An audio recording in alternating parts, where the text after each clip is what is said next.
नमस्कार मित्रों, एक बार फिर से आप सभी का स्वागत है हमारे इस चैनल में। आज के इस वीडियो में टीजीटी और पीजीटी चित्रकला की तैयारी के लिए प्रैक्टिस सेट हल करेंगे और आज के इस प्रैक्टिस सेट में पूरे आपको 50 प्रश्न मिलेंगे और ये 50 प्रश्न आपके एग्जाम के लिए बहुत ही लाभदायक होंगे। तो चलिए इन प्रश्नों को हल करते हैं। उम्मीद है आज का ये वीडियो आपको अच्छा लगेगा और अगर आपको वीडियो अच्छा लगता है तो वीडियो को लाइक कर दिया करें। चैनल पर नए हो तो चैनल को सब्सक्राइब कर लें, जिससे आने वाले सभी वीडियो की नोटिफिकेशन आपको मिलते रहें। तो यहाँ पे सबसे पहला प्रश्न देखते हैं, प्रश्न नंबर 51।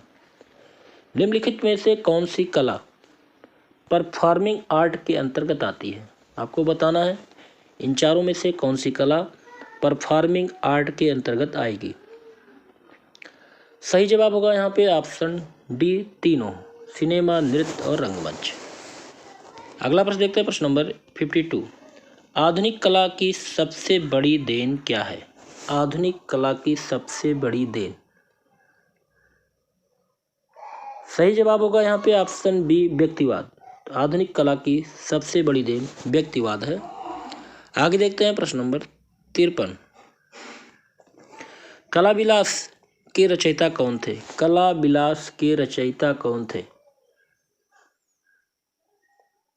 सही जवाब होगा ऑप्शन ए, कश्मीरी पंडित क्षेमेंद्र। तो कला विलास के रचयिता कौन थे? कश्मीरी पंडित क्षेमेंद्र। आगे देखते हैं, प्रश्न नंबर 54। कैथारसिस का सिद्धांत किस दार्शनिक ने प्रस्तुत किया? कैथारसिस का सिद्धांत किस दार्शनिक ने प्रस्तुत किया? सही जवाब होगा ऑप्शन बी, अरस्तु।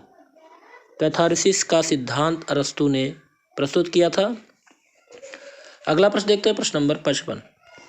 चांदनी रात चित्र के कलाकार का नाम बताइए। चांदनी रात चित्र के कलाकार का नाम क्या है? सही जवाब होगा ऑप्शन बी, गोपाल घोष। तो चांदनी रात चित्र के कलाकार का नाम गोपाल घोष है। अगला प्रश्न देखते हैं, प्रश्न नंबर 56। निरोध मजुमदार अपने चित्रों में कौन सी लिपि का प्रयोग करते थे? निरोध मजुमदार अपने चित्रों में कौन सी लिपि का प्रयोग करते थे? सही जवाब होगा यहाँ पे ऑप्शन ए, देवनागरी। तो निरोध मजुमदार अपने चित्रों में देवनागरी लिपि का प्रयोग करते थे। अगला प्रश्न देखते हैं, प्रश्न नंबर 57। नंदलाल बोस की पुस्तक का नाम बताइए। नंदलाल बोस की पुस्तक का नाम। सही जवाब होगा यहाँ पे ऑप्शन सी, ए और बी दोनों, शिल्प कथा रूपावली। ये दोनों पुस्तक नंदलाल बोस की है। आगे देखते हैं, अगला प्रश्न है, अवनींद्रनाथ के चित्र भारत माता, सांध्यदीप किस टेक्निक में बने? सही जवाब होगा यहाँ पे ऑप्शन बी, जापानी वास। तो अवनींद्रनाथ के चित्र भारत माता व सांध्यदीप जापानी वास टेक्निक में बने थे। आगे देखते हैं, प्रश्न नंबर 59। स्टूडियो के बाहर कार्य करने हेतु सबसे उत्तम माध्यम कौन सा है? स्टूडियो के बाहर कार्य करने हेतु सबसे उत्तम माध्यम। सही जवाब होगा ऑप्शन सी, जल रंग। अगला प्रश्न देखते हैं, प्रश्न नंबर 60। सबसे अच्छी पेंसिल किस पेड़ की लकड़ी से बनाई जाती है? सबसे अच्छी पेंसिल किस पेड़ की लकड़ी से बनाई जाती है? सही जवाब होगा ऑप्शन डी, सीडार। तो सबसे अच्छी पेंसिल सीडार लकड़ी से बनाई जाती है, सीडार पेड़ की लकड़ी से। आगे देखते हैं, प्रश्न नंबर 61। कंपनी शैली के चित्र प्रायः किस आकार में बने थे? कंपनी शैली के चित्र प्रायः किस आकार में बने थे? सही जवाब होगा यहाँ पे ऑप्शन बी, 8 इंच व 6 इंच। तो कंपनी शैली के चित्र प्रायः 8 इंच व 6 इंच के आकार में बने थे। आगे देखते हैं, प्रश्न नंबर 62। ग्लास पेंटिंग का प्रमुख केंद्र। ग्लास पेंटिंग का प्रमुख केंद्र। सही जवाब होगा यहाँ पे ऑप्शन बी, तंजौर। तो ग्लास पेंटिंग का प्रमुख केंद्र तंजौर है। अगला प्रश्न देखते हैं, प्रश्न नंबर 63। भारत में विदेशी कला का प्राचीनतम उदाहरण। भारत में विदेशी कला का प्राचीनतम उदाहरण। सही जवाब होगा यहाँ पे ऑप्शन ए, गंधार शैली। तो भारत में विदेशी कला का प्राचीनतम उदाहरण गंधार शैली है।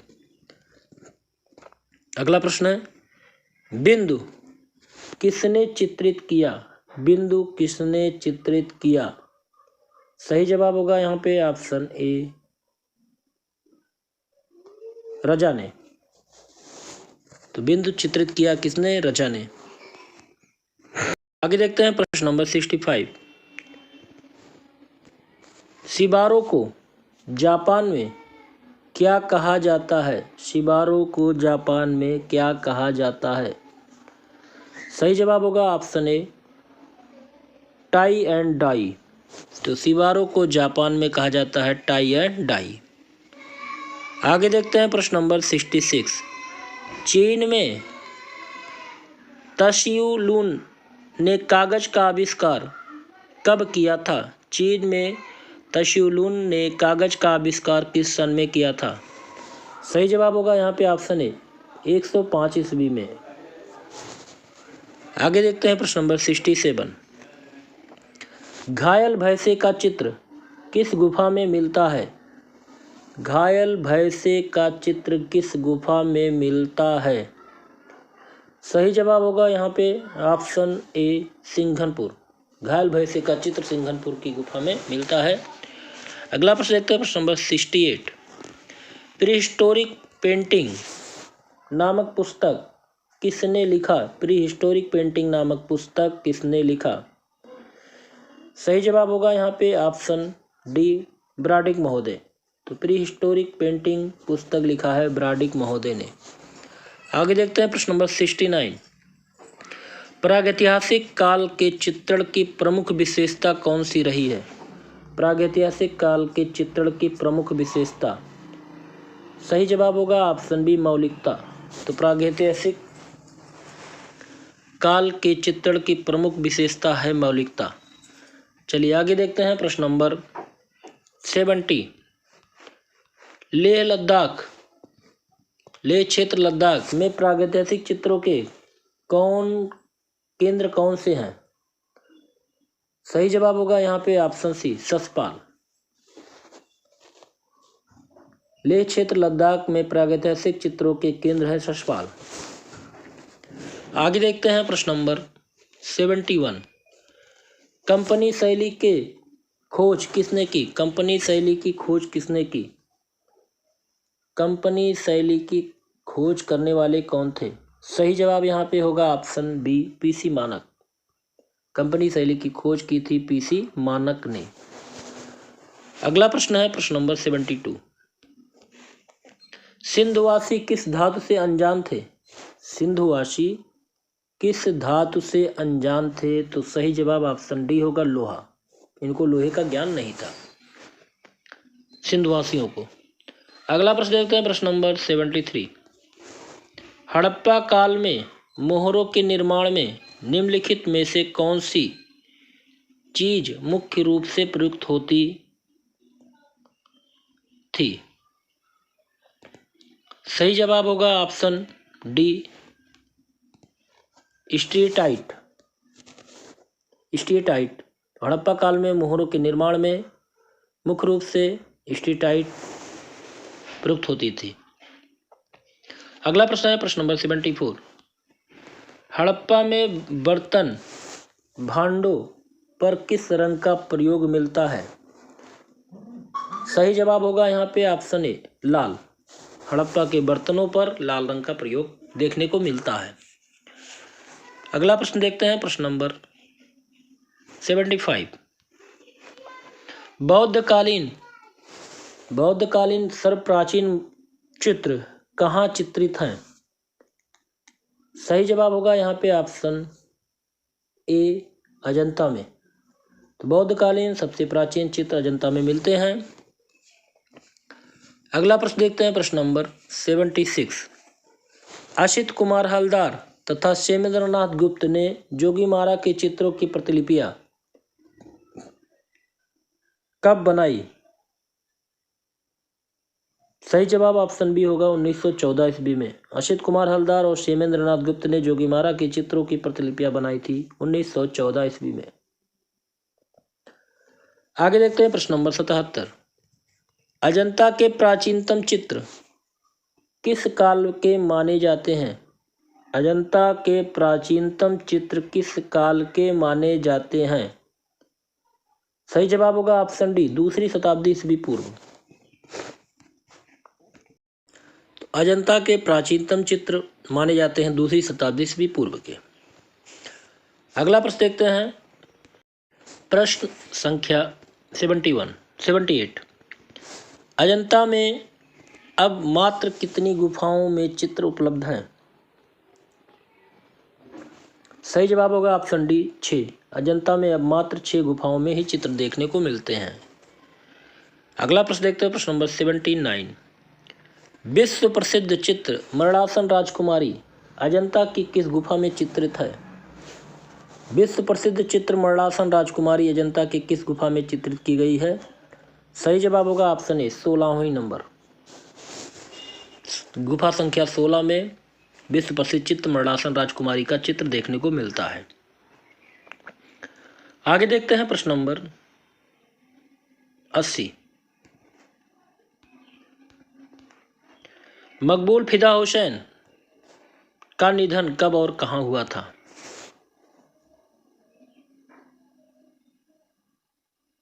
सही जवाब होगा यहाँ पे ऑप्शन ए, 9 जून 2011 लंदन में।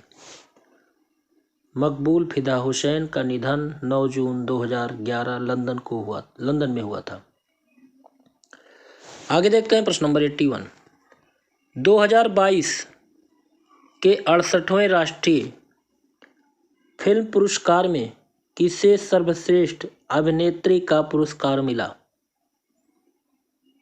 2022 के 68वें राष्ट्रीय फिल्म फेयर पुरस्कार में सर्वश्रेष्ठ अभिनेत्री का पुरस्कार किसको दिया गया? सही जवाब होगा ऑप्शन डी, अर्पणा वेलमुरली। अगला प्रश्न है, किस कलाकार को grand old man of art से संबोधित किया जाता है? किस कलाकार को grand old man of art से संबोधित किया जाता है? सही जवाब होगा ऑप्शन बी, बी.सी. सान्याल को। तो बी.सी. सान्याल को grand old man of art से संबोधित किया गया है। अगला प्रश्न देखते हैं, प्रश्न नंबर 83।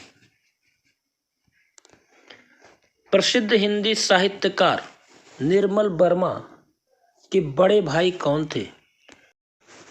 तो प्रसिद्ध हिंदी साहित्यकार निर्मल वर्मा के बड़े भाई थे पेंटर रामकुमार। ऑप्शन ए सही होगा, पेंटर रामकुमार हिंदी साहित्यकार निर्मल वर्मा के बड़े भाई थे। अगला प्रश्न देखते हैं, प्रश्न नंबर 84। एम.एफ. हुसैन ने कतर की नागरिकता किस सन में ग्रहण की? एम.एफ. हुसैन के द्वारा कतर की नागरिकता कब ग्रहण की गई? सही जवाब होगा ऑप्शन डी, 2010 में। 2010 में एम.एफ. हुसैन ने कतर की नागरिकता ग्रहण कर ली थी। अगला प्रश्न है, भारत भवन भोपाल के प्रथम निर्देशक कौन थे?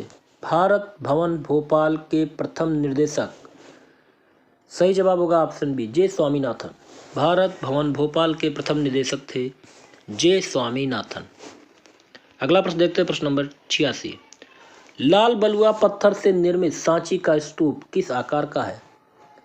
लाल बलुआ पत्थर से निर्मित सांची का स्तूप किस आकार का है? सही जवाब होगा ऑप्शन ए, ठोस गोलीय खंड। अगला प्रश्न देखते हैं, प्रश्न नंबर 87। राजधानी दिल्ली में संसद भवन के द्वार पर तथा जयंती जनता एक्सप्रेस रेलगाड़ी के डिब्बे में किसने पेंटिंग बनाई? राजधानी दिल्ली के संसद भवन पर के द्वार पर तथा जयंती जनता एक्सप्रेस रेलगाड़ी के डिब्बों पर पेंटिंग बनाने वाले कौन? सही जवाब होगा यहाँ पे ऑप्शन बी, चंद्रकला देवी, महासुंदरी देवी। चंद्रकला देवी और महासुंदरी देवी। अगला प्रश्न देखते हैं, प्रश्न नंबर 88। वर्तमान में भरहुत किस स्थिति में है? वर्तमान में भरहुत का स्तूप किस स्थिति में है? सही जवाब होगा ऑप्शन सी, पूर्णतः नष्ट हो गया है। अगला प्रश्न है, भरहुत की लोक कला प्रायः किस काल की सभी मूर्तियों में विद्यमान है? सही जवाब होगा यहाँ पे ऑप्शन ए, शुंग काल। तो भरहुत की लोक कला प्रायः शुंग काल की सभी मूर्तियों में विद्यमान देखने को मिलती है। अगला प्रश्न देखते हैं, प्रश्न नंबर 90। बुद्ध की खड़ी मूर्ति, प्रसाधनरत नारी, सुख क्रीड़ारत नारी की मूर्तियां किस शैली की हैं? सही जवाब होगा ऑप्शन बी, मथुरा शैली। तो बुद्ध की खड़ी मूर्ति, प्रसाधनरत नारी, सुख क्रीड़ारत नारी की मूर्तियां मथुरा शैली की हैं। अगला प्रश्न देखते हैं, प्रश्न नंबर 91। गंधार शैली का उत्कृष्ट मूर्ति शिल्प एथीना या रोमा देवी कहाँ संग्रहित है? सही जवाब होगा ऑप्शन ए, लाहौर संग्रहालय में। अगला प्रश्न देखते हैं, प्रश्न नंबर 92। सिंधुकालीन भवनों के निर्माण में किसका प्रयोग किया गया?